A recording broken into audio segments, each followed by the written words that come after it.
e sua luz nos envolva, para que possamos ter momentos bem proveitosos nesta noite. Bom, minha gente, o tema que propusemos, a fé, mãe da esperança e da caridade, sim, mais resumido, porque ela consta esse tema no nosso Evangelho, mas na realidade a fé é a mãe de todas outras virtudes. Essa em especial, porque consta do nosso Evangelho e assim nos propusemos.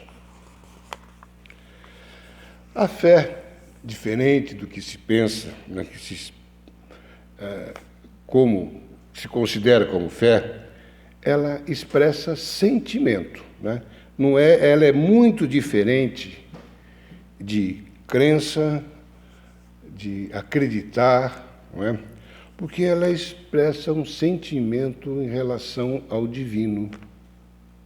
Fé é uma palavra que tem origem, desculpem o termo, mas nós temos que usar esse termo, origem na língua latina, que quer dizer fides, que na realidade inclui, além do acreditar, ela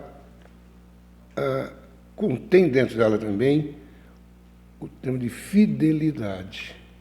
A fé necessita fidelidade. Ela presume um relacionamento de fidelidade com algo superior. É diferente de acreditar, porque o acreditar é passível de comprovação. Acreditar, a gente acredita numa série de coisas. A fé é alguma coisa que brota, é alguma coisa que vem de dentro, é alguma coisa que nós não precisamos de comprovação. Isso é fé, né? E existem também as crenças, que alguns consideram como fé, mas na realidade, para nós espíritas, sabemos que deixa muito a desejar, principalmente as crendices, não é? O povo brasileiro é muito preso a isso. Nós vemos ainda hoje pessoas que têm medo de passar embaixo de escada, sabe? Ficam constrangidos quando cruzam com um gato preto, mas sabe, são coisas que vêm do povo, da cultura do povo, da cultura da colonização do povo brasileiro, que ainda trazemos isso. E, na realidade, a nossa doutrina vem desmistificar tudo isso, porque a gente sabe que realmente essas crendices, às vezes, muitas das vezes, nos prejudicam, porque nos confundem, muitos nos confundem com fé. Então, ter fé, na realidade, é identificar dentro de nós, sabe, algo muito maior que nós próprios, sem que haja necessidade de comprovação. Isso é ter fé, não é? É reconhecer-se como criatura criada por Deus. Com licença. Apesar do frio, é interessante.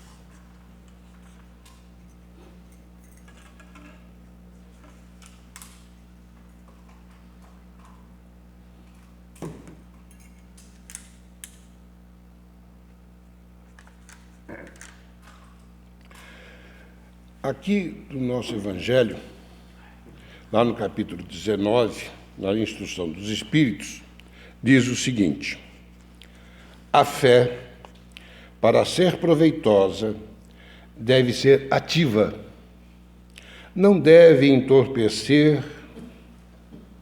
A mãe de todas as virtudes que conduzem Deus deve velar atentamente pelo desenvolvimento das filhas que dela nascem. Ou seja, a fé, como a totalidade das virtudes, ela necessita de ação. Não adianta, pouco adianta também, dizer eu tenho fé em Deus e não fazer nada. Isso não é ter fé em Deus, isso é acreditar em Deus. E quem tem fé em Deus realmente, Quem tem fé cumpre suas leis. E dentro das suas leis divinas, existe a lei do trabalho. A fé sem trabalho nada produz. Não é? A fé, ela necessita de trabalho e por isso ela é chamada mãe da esperança e da caridade. Porque o trabalho vai justificar a esperança. Se nós temos fé e nós trabalhamos, porque nós temos esperança de dias melhores. Nós temos esperança que num futuro nós deixaremos aqui este corpo, voltamos para o nosso verdadeiro mundo, nos repreparamos, nos reconduzimos e voltamos. Essa esperança nos traz alegria. E essa esperança também é que faz com que pratiquemos a caridade. Veja, pratiquemos a caridade. Quem tem fé tem esperança no futuro. Quem tem esperança no futuro pratica a caridade, porque nossa doutrina deixa bem claro: fora da caridade não há salvação. E caridade sem ação deixa de ser caridade, não é? Ela perde um pouco seu sentido mais amplo se nós não procedermos realmente com a força do nosso coração, com a força da fé no nosso interior, não é? Porque ela nos leva um pouco além das necessidades materiais. A fé vai nos deixar muito claro que estamos aqui de passagem. As intercorrências da nossa existência material, tudo o que nos acontece na nossa vida material, sabe, é de menor importância quando nós comparamos com nosso verdadeiro mundo. Sabe, nós sabemos que estamos aqui para cumprirmos uma missão. E isso é fé. Isso é, sabe, aquela necessidade de ter algo dentro de nós muito maior do que uma simples crença. Agora, a fé, ela tem algumas nuances que diferencia bastante os vários tipos de fé. Por exemplo, a tal da fé cega. Aquela fé que cômoda. Porque a fé cega é aquela que você não precisa pensar, não precisa estudar, não precisa raciocinar, simplesmente a aceita. Né? Agora, ela é muito perigosa, porque a fé cega gera problemas seríssimos. O maior deles é o fanatismo. Não é? Então, sabe, esse fanatismo normalmente gera violência. As pessoas aqui presentes, que são próximas da minha idade, devem lembrar de um tal de pastor Jim Jones, anos 60, por aí. Ele tinha uma colônia, nas Guianas, se eu não me engano, uma colônia de fanáticos. E o governo dos Estados Unidos, então, resolveu interferir. Ele conseguiu fazer com que todos se suicidassem, para que não fossem afetados pelo governo do diabo dos Estados Unidos. Ele obrigou mães a darem veneno para os seus filhos. E isso é, sabe, consequência pura da fé cega. Então a gente vê, por exemplo, ainda esses homens bombas que se explodem na esperança de encontrar no paraíso não sei quantas mulheres virgens a seu dispor. E acreditam, vejam, estão errados. Teoricamente sim, mas eles estão fazendo, agindo de acordo com o que acreditam. Porque, segundo eles, consta no Alcorão, sabe, aquele que morre em defesa do Islã, sabe, eu tive a oportunidade de ler o Alcorão e, honestamente, ou eu sou difícil de entendimento, mas eu não consegui encontrar no Alcorão nada que justificasse. Palavras manipuladas, sim. Frases que manipuladas deem a entender isso, existe e muito.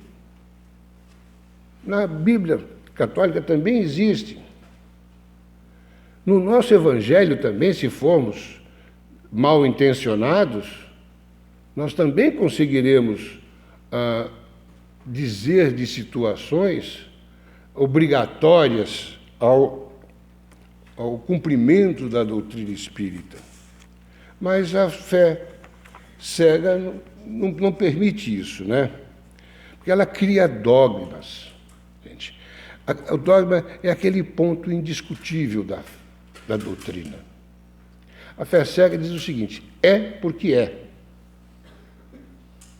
Nós tivemos oportunidade, fomos criados em colégio católico e por várias vezes perguntávamos, durante as nossas aulas de religião, questionávamos algumas coisas que, já como criança, não aceitávamos muito bem, mas a resposta era sempre a mesma.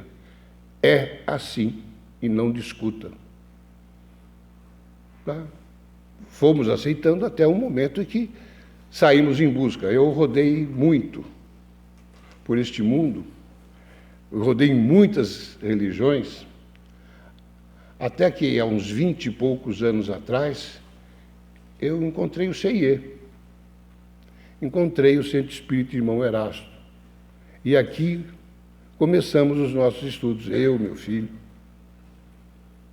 Aqui começamos os nossos estudos dessa doutrina maravilhosa. E por isso eu me sinto muito bem de estar aqui hoje, muito feliz de estar aqui hoje. Então, a fé cega é isso, ela perverte o seu entendimento. Aquilo que você poderia achar de maneira diferente, ela te impõe como lei indiscutível, não é? E vai, então, levar a um ponto de menosprezar a sua inteligência. Você sabe que aquilo é impossível acontecer, sabe? Mas lhe é colocado como verdade única e exclusiva. Veja, não existe crítica a nenhuma doutrina, porque, afinal, a doutrina não obriga ninguém a participar dela. Então, quando alguém nos diz que Deus criou Adão e Eva, teve 3 filhos, Caim, Abel e Sete. Caim matou Abel e saiu pelo mundo e encontrou uma mulher. Ora, quem raciocina o mínimo percebe que já existe alguma coisa diferente. Se existia Adão e Eva e 3 filhos, quem era então essa mulher? Mas, infelizmente, como a coisa é imposta, muita gente da maior religião existente no planeta acredita. Estão errados? Não, não estão errados. Eles simplesmente não estão praticando a fé raciocinada. Esse menosprezo à inteligência, ao raciocínio. Sabe, esse menosprezo porque diz, sabe, Lázaro ressuscitou. Nós sabemos que isso cientificamente é impossível. A carne apodrece. E não tem como o espírito voltar ao mesmo corpo. Mas é passado assim, e por comodismo, por estarmos dando preferência a nos mantermos numa zona de conforto, aceitamos assim, porque dá menos trabalho de que sair em busca de uma resposta mais lógica. Aí então vem a nossa doutrina e nos diz: é uma doutrina de fé raciocinada. Fé também, porque a fé cega não deixa de ser uma fé. Lá no fundo a pessoa acredita que está agindo corretamente. Então a fé raciocinada, ela dá trabalho. O entendimento necessita de estudo, de busca da verdade, e uma busca incessante. Porque nós sabemos que hoje a nossa verdade é essa, porque esse é o limite da nossa compreensão. A nossa verdade hoje, nós temos que saber que ela é dentro do que nós podemos compreender. Nós vemos em muitas comunicações mediúnicas os nossos irmãos desencarnados se manifestarem dizendo: hoje o conhecimento, o vocabulário que vocês têm é insuficiente para entender a verdade total. Busquem, estudem e chegarão lá. Né? Então, essa fé raciocinada, gente, é a base da nossa doutrina. Porque já nos foi dito: só acredite naquilo que possas compreender. E isso, quando fazemos o nosso atendimento fraterno, nós deixamos sempre muito claro, pessoas que vêm começando a querer conhecer o Espiritismo, então nós dizemos sempre isso. Há necessidade de muito estudo, porque para tentar entender a nossa doutrina, tentar entender o que é o Espiritismo, além da fé, num plano superior, há necessidade do estudo, porque só devemos realmente acreditar naquilo que conseguimos compreender, que a nossa inteligência nos dê como razoável. A razão impera. A emoção faz parte da nossa vida, mas a razão deve imperar. A razão é a nossa direção. A emoção é como vamos agir, como vamos proceder nessa linha. Mas a razão nos mostra o caminho. Né? Então, a fé raciocinada, ela vai nos dar também, uma vez que nós compreendamos e acreditemos e busquemos a verdade dentro da nossa doutrina, ela vai nos dar dois sentimentos necessários para o bom desenvolvimento da nossa encarnação, né, gente? Que é a perseverança e resignação. A fé vai fazer com que tenhamos a perseverança de nos mantermos no bem,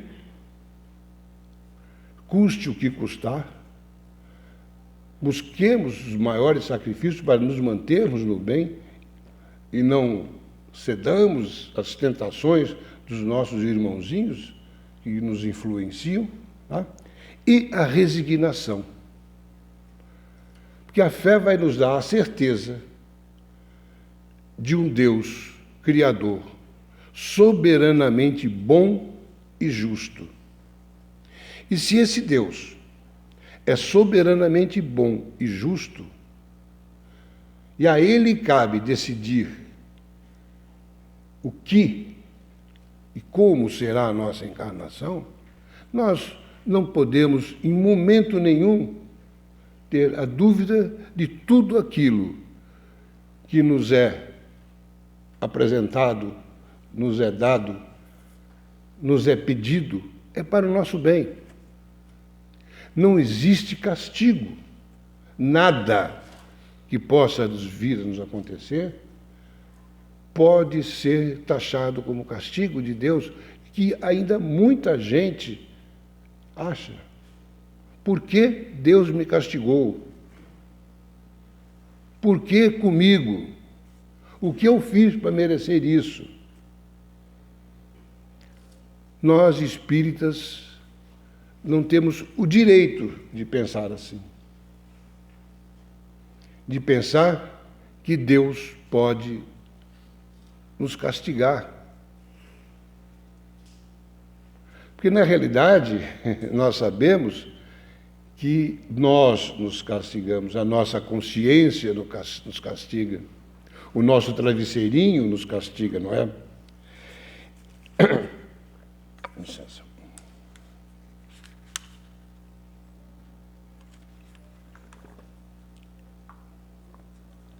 Então, essa é a fé raciocinada. É a fé que nos leva adiante. É a fé que enfrenta qualquer situação em qualquer tempo. Porque não tem como contradizê-la. Não é? Ela vai nos levar também à fé em Deus. Aí nós chegamos no cerne da nossa fé. A fé em Deus é como entender Deus. A fé em Deus tira de nós essa imagem que chamo de antropomórfica de Deus, né? O nome é bonito, mas tem um Deus com forma humana, um velhinho de barbinha sentado num trono. A fé raciocinada nos faz entender Deus. Deus como um Criador, como já disse, soberanamente bom e justo. O Criador de tudo que existe e do que tudo que existirá. Nós temos que entender Deus, saber amá-lo, mas por que amá-lo? E só a fé vai conseguir isso. Porque Deus existe dentro de nós. Não adianta nós procurarmos essa resposta fora. Fora é simples comprovar. Qualquer São Tomé consegue provar que existe Deus olhando a natureza, olhando a beleza do universo. Temos que, com a nossa fé, encontrarmos dentro de nós. Esse é o Deus que nós precisamos. Esse é o Deus que nos conduz. Esse é o Deus que nos criou, simples e ignorantes, para um dia estar bem próximo dele. Claro, sabemos que só próximo dele. Ao lado dele, nós ainda não temos como, nem nunca teremos. Nós nunca atingiremos a perfeição absoluta. Atingiremos, sim, a perfeição relativa. Nós somos perfectíveis, somos passíveis de buscarmos a perfeição. Mas é esse Deus que existe dentro de nós. Não é esse Deus que muitos dizem, onde é que está Deus quando se vê um problema como na Síria, ou em qualquer outro país do mundo que esteja aí num desastre total de matanças? Onde está Deus no nosso país, com tantas belezas, tantas maravilhas e tanta corrupção? Deus está dentro de cada um de nós, dentro de cada um desses que estão cometendo os piores crimes. Lá existe Deus. Ele só não foi reconhecido. quando eu comento algumas vezes que um dia um espírito Hitler será um Cristo, acham estranho, mas não, ele será um Cristo. Ele vai passar por milhares de encarnações. A fé vai despertando aos poucos. Veja, eu digo despertando, porque a fé não se induz a ninguém.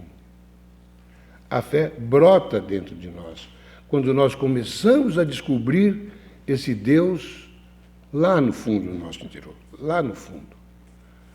E aí nós conseguimos entender por que nós, numa noite fria como essa, ao invés de estarmos em casa, agasalhadinho, tomando um chocolatinho quente, o seu chimarrãozinho, estamos aqui para aprender.